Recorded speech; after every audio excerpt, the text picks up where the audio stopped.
చాలా రోజుల తర్వాత, చాలా అంటే చాలా రోజుల తర్వాత నేనైతే బ్లాగ్ చేస్తున్నాను. ఈరోజు బ్లాగ్ ఏంటి అంటే, నేను ప్రస్తుతం అయితే హైదరాబాద్ అయితే రైడ్ చేస్తున్నాను అనమాట. చూడండి, ఇప్పుడైతే నేను స్టార్ట్ అయ్యి 1 అవర్ అవుతుంది. నియర్లీ నేను మన రాజమండ్రి గ్రీన్ఫీల్డ్ హైవే అయితే ఉన్నాను అనమాట, నేషనల్ హైవే పైన. ఇప్పుడైతే నాకు హైదరాబాద్ వెళ్ళడానికి నియర్లీ 7 అవర్స్ పడుతుంది. నేను ఎందుకంటే ఆల్రెడీ 68 కిలోమీటర్స్ అయితే వచ్చాను. ఇక్కడి నుంచి మనం గ్రీన్ఫీల్డ్ హైవే పట్టుకుని విజయవాడ అయితే వెళ్ళిపోతాం. విజయవాడ 161 కిలోమీటర్స్. మన నెక్స్ట్ స్టాప్ అయితే విజయవాడే. కంటిన్యూస్గా విజయవాడ అయితే డ్రైవ్ చేయాలని అనుకుంటున్నా. సరే, మిగిలినంత మనం గోప్రో వ్యూలు అయితే చూద్దాము, ఎందుకంటే చాలా లేట్ అయిపోయింది. నేను చాలా స్లోగా వచ్చా. జస్ట్ ఇప్పుడే బ్రేక్ఫాస్ట్ చేసి నేనైతే కెమెరా సెటప్ అయితే చేస్తున్నాను అనమాట. చలో, నెక్స్ట్ అయితే మనం మన గోప్రో వ్యూలు అయితే మాట్లాడుకుందాం. ఓకే, ఇంకా స్టార్ట్ అవుదాం. మనం ఇప్పుడైతే గోదావరి పైకి అయితే వచ్చేసాము. ఈ బ్రిడ్జ్ దాటిన తర్వాత మనకి హైవే అయితే నీట్గా చాలా బాగుంటుంది. క్లైమేట్ కూడా చాలా బాగుంది. కొంచెం చలిగా ఉంది కానీ పర్లేదు, ఈ చలిని మేనేజ్ చేసేయచ్చు. మీరు అలా దూరంగా చూస్తే ఆ ఫాగ్ని అయితే చూడొచ్చు. మీరు దూరంగా ఆ ఫాగ్ చూడండి ఎంత బాగుందో మన గోదావరి నది పైన.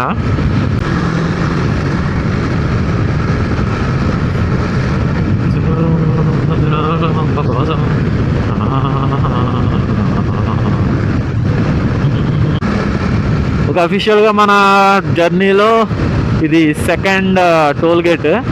ఆల్రెడీ నేను జగ్గంపేట టోల్ గేట్ అయితే దాటేసాను. అది నేను రికార్డ్ చేయలేదు, ఎందుకంటే ఫుల్ చీకటి, దట్టు కొంచెం మంచి అయితే ఎక్కువగా ఉంది కాబట్టి నేనైతే రికార్డ్ చేయలేదు. కొంచెం స్లోగా అయితే వచ్చాను.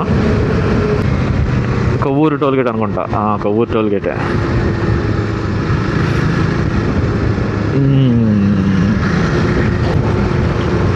ఈ జర్నీలో మనం కొంచెం అయితే మాట్లాడుకుందాం, ఎందుకంటే చాలా గ్యాప్ వచ్చింది. ఎంత గ్యాప్ అంటే నియర్లీ 3 months గ్యాప్ అయితే వచ్చింది. ఎందుకంటే నేను చూడండి, కొవ్వూరు టోల్ ప్లాజా.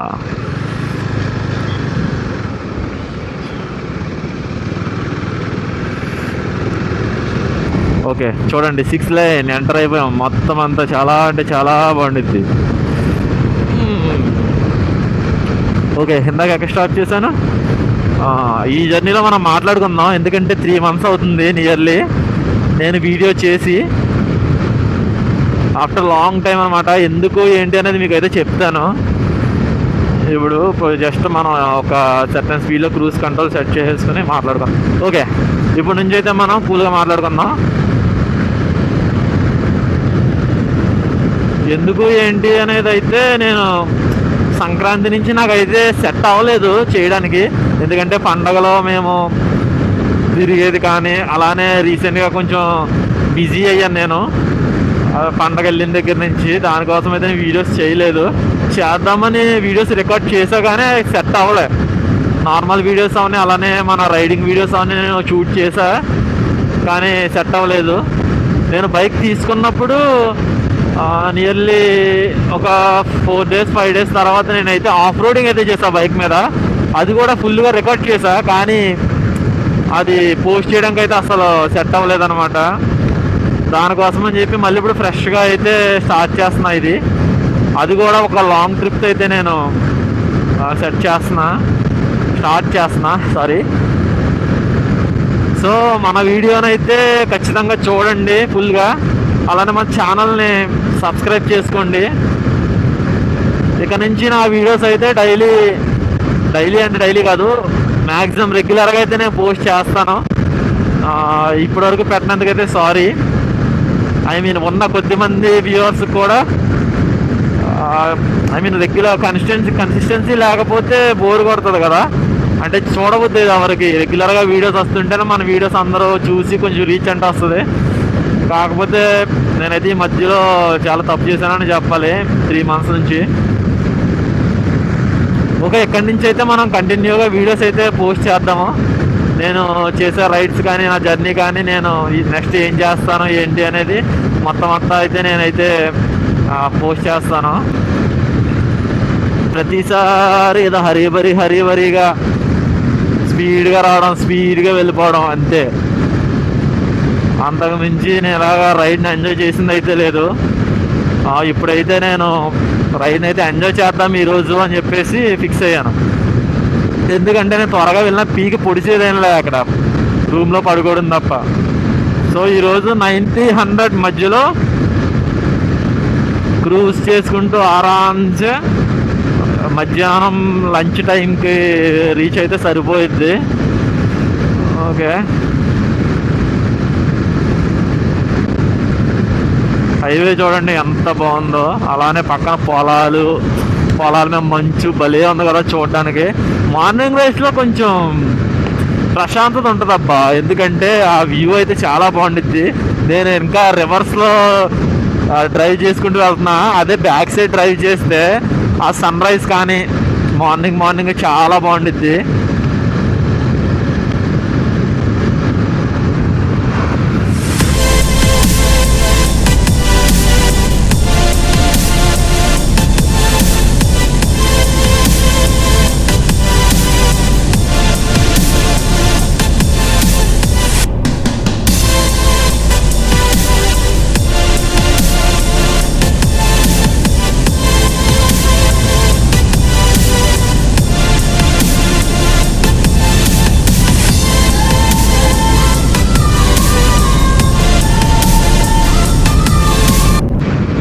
కార్లు, బైకులు,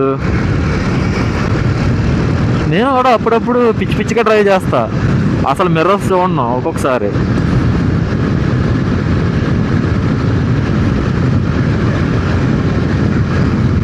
బేసిక్గా నేనైతే బైక్లో మిర్రర్స్ చాలా అంటే చాలా బాగా యూజ్ చేసుకుంటాను. కానీ అప్పుడప్పుడు ఇప్పుడు మాట్లాడుతున్నా కదా, మాట్లాడే టైంలో కొంచెం మిర్రర్స్ చూడడం అవ్వట్లేదు. దట్టు నేను కింద కొంచెం హైట్ అయితే పెంచాను. సీట్ పై నేనైతే ఒక టవల్ లాంటిది అయితే వేసాను అనమాట, ఎందుకంటే మనకి మెత్తగా ఉండడానికి. లాంగ్ రైడ్ కదా, దట్టు నేను ఎక్కువ స్టాప్స్ తీసుకోను రైడింగ్లో. మ్యాక్సిమం నేను హైదరాబాద్ వెళ్ళేసరికి 1 or 2 స్టాప్స్ అంతే. దట్టు అది కూడా ఏంటంటే వాటర్ బ్రేక్ కానీ ఆ ఫ్యూయల్ బ్రేక్ కానీ అంతే, అంతకుమించి నేను ఎక్కువ బ్రేక్స్ అయితే తీసుకోను.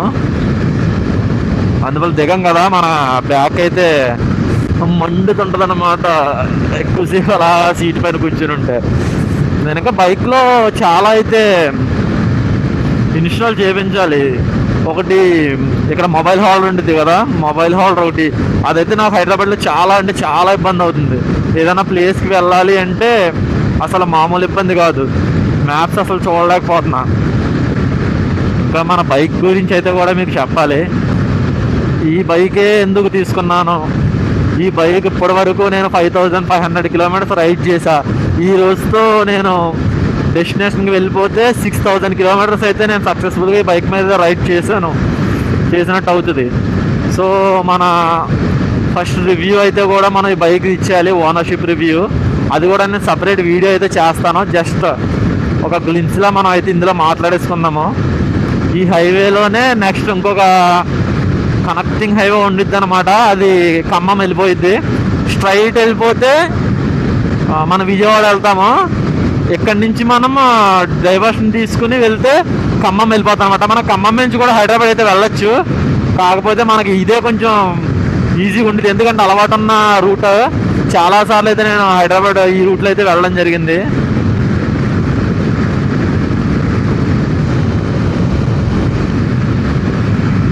మీకు ఖమ్మం హైవేని కూడా చూపిస్తా, ఫ్లైఓవర్ని. అది కూడా గ్రీన్ఫీల్డ్ హైవేనే. ఇది మొత్తం అంతా ఒకటే ప్రాజెక్ట్ అనమాట. చూడండి 6 lane ఎంత బాగుందో రోడ్డు, క్రూజ్ చేసుకుంటూ పోవచ్చు అలానే. ఎంతసేపు అయినా అలుపు ఆయాసం లేకుండా క్రూజ్ చేసుకోవచ్చు. ఇక్కడ మీరు చూస్తున్నారు కదా, ఈ ఫ్లైఓవర్ అయితే మనం ఇటు నుంచి వెళ్ళిపోతే అటు నుంచి అలా వెళ్ళిపోతే మనం ఖమ్మం అయితే వెళ్ళిపోతాము. Direct route. ఖమ్మం నుంచి కూడా మనం హైదరాబాద్ అయితే వెళ్ళిపోవచ్చు కదా, తెలుసు కదా అందరికీ. ఇది మనం ఖమ్మం మీద నుంచి రావడానికి రూట్ అనమాట, ఈ హైవేనే. మనం స్ట్రైట్గా వెళ్తే విజయవాడ, ఈ ఫ్లైఓవర్ పై నుంచి వెళ్తే ఖమ్మం వెళ్ళిపోతాము. సో ఇప్పుడు మనకు ఆ రూట్ అయితే పని లేదు, మనం ఇటే వెళ్ళిపోతాము. అటు నుంచి ఖమ్మం పై నుంచి అలానే వయా విజయవాడకి జస్ట్ ఫ్యూ కిలోమీటర్స్ అయితే డిఫరెన్స్ ఉండిద్ది. ఎంత ఉండేదంటే ఒక 10 to 15 కిలోమీటర్స్ అయితే డిఫరెన్స్ ఉండిద్ది, అంతకుమించి డిఫరెన్స్ అయితే ఏముండదు. నేను ఈ రూట్ ఎందుకు ప్రిఫర్ చేస్తానంటే మనకు అలవాటు ఉన్న రూట్. ఇప్పుడు నేను ఖమ్మం హైవే నుంచి ఒక్కసారి కూడా వెళ్ళలేదు. ఈ విజయవాడ హైవే నుంచి వయా విజయవాడ నేను చాలాసార్లు అయితే వెళ్ళాను, హైదరాబాద్ వెహికల్ పైన, అలానే బస్ పైన. సో మనం ఈ రూట్ని అయితే ప్రిఫర్ చేస్తాం. చూడండి భయ్య, మీకు ఎలా కనిపిస్తుందో తెలియదు కానీ వీడియోలో నాకైతే ఎక్సలెంట్గా అయితే కనిపిస్తుంది. ఆ హైవే కానీ ఆ ఫాగ్ అక్కడక్కడ భలే అయితే ఉంది. ఇంత ప్రశాంతంగా, ఇంతకు మించి ఏం కావాలి చెప్పండి ఒక ట్రావెలింగ్లో మనకి మజా. నాకు బైక్ పైన అయితే ఎంత దూరమైనా వెళ్ళిపోతా, నాకు అసలు బోరే కొట్టదు, అలాగే చిరాకు రాదు ఎంతసేపు డ్రైవ్ చేస్తామని ఏంటి అనేది. నిజంగా ఇప్పుడంటే నేను నియర్లీ 90-100 మెయింటైన్ చేస్తూ వెళ్తున్నా. లేదు అని అనుకుంటే నేనైతే 120, ఇదే హైవే పైన 120-130 అయితే క్రూజ్ చేస్తాను నేను. ఓకే, మన 3rd టోల్ గేట్ దగ్గరికి కూడా అయితే వచ్చేసాము. National highway academy. ఓకే, మరి పేరేదిరా? అరే గొర్రె బిడ్డల్లారా, వీరవల్లి టోల్ ప్లాజా. ఓకే, ఆహా,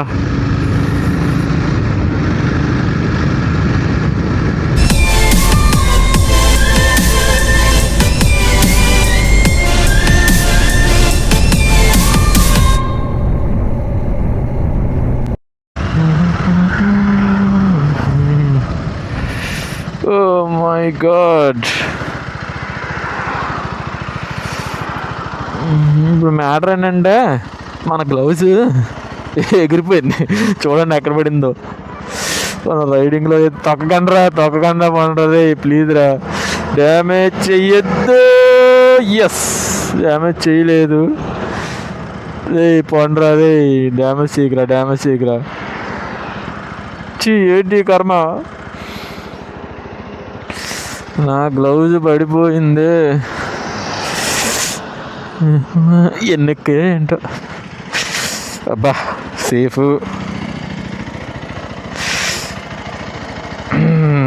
నేను ఈ బైక్ కొన్నందుకైతే 1% కూడా డిసప్పాయింట్ అయితే అవ్వలేదు ఇప్పటికొచ్చి.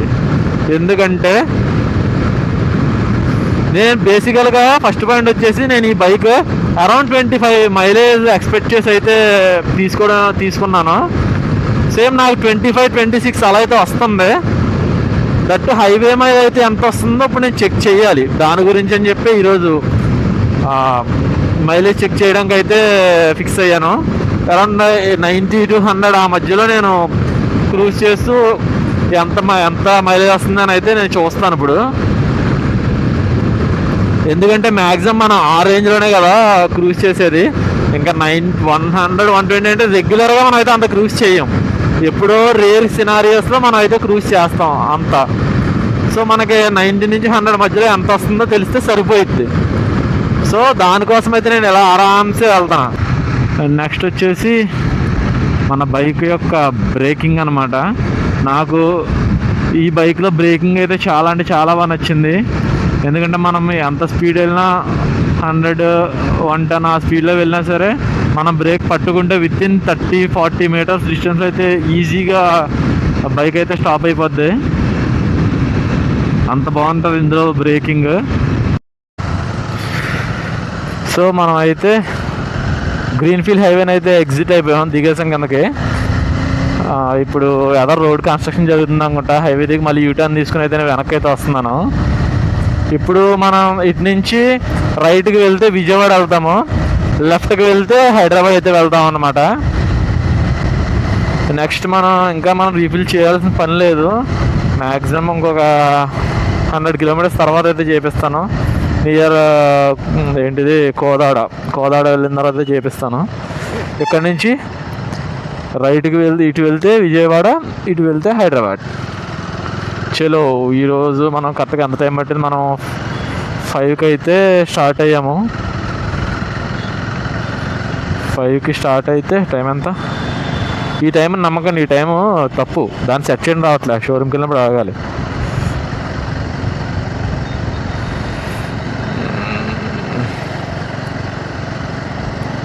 9:10 అంటే 4.5 hours, నియర్లీ 4 hours, 4.5 కదా, 5 కదా స్టార్ట్ అయింది మనం. అమ్మో 4 గంటలు వచ్చాను, 200 kilometers, 260 kilometers.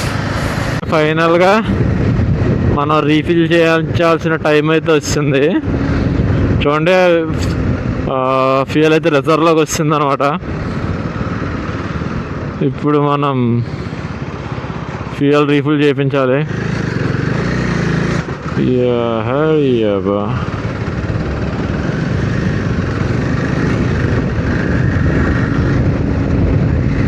నేను ఇప్పటి వరకు జియో బంక్ గురించి అయితే చూశాను,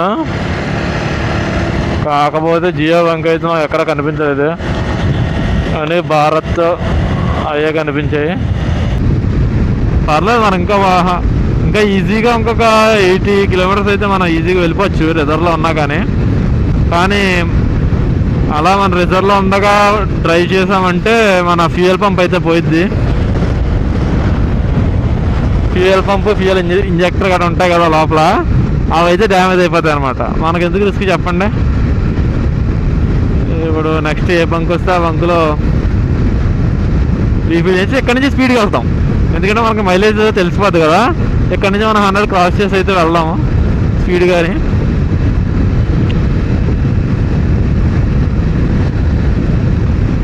దీంట్లో అప్పటి వరకు తెగొచ్చి ఇప్పుడు రావట్లేదండి.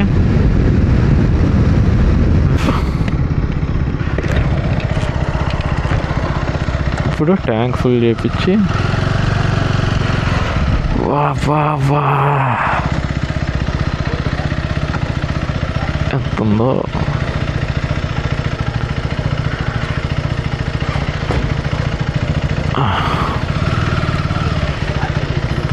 ట్యాంక్ ఫుల్ చేయను.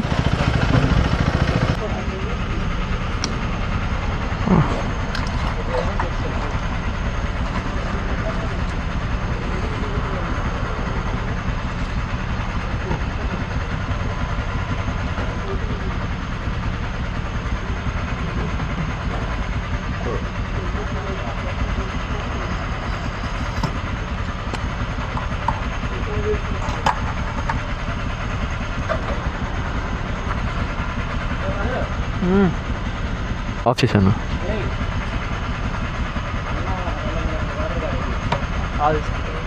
ఓకే, మన క్యాల్కులేటర్ అది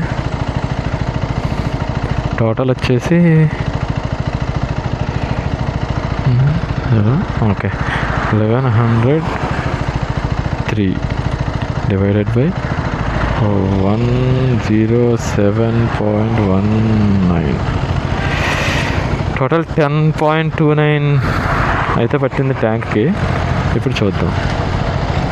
327.7 డివైడ్ బై 10.29. వారే చూడండి, నేను కరెక్ట్గా ఎగ్జాక్ట్గా లాస్ట్ టైం ఫుల్ ట్యాంక్ చేయించినప్పుడు 327 చేయించి నేను ట్రిప్ స్టార్ట్ చేసింది. చూడండి 10.29 లీటర్స్ అయితే ఇప్పుడు ఫిల్ చేయించా.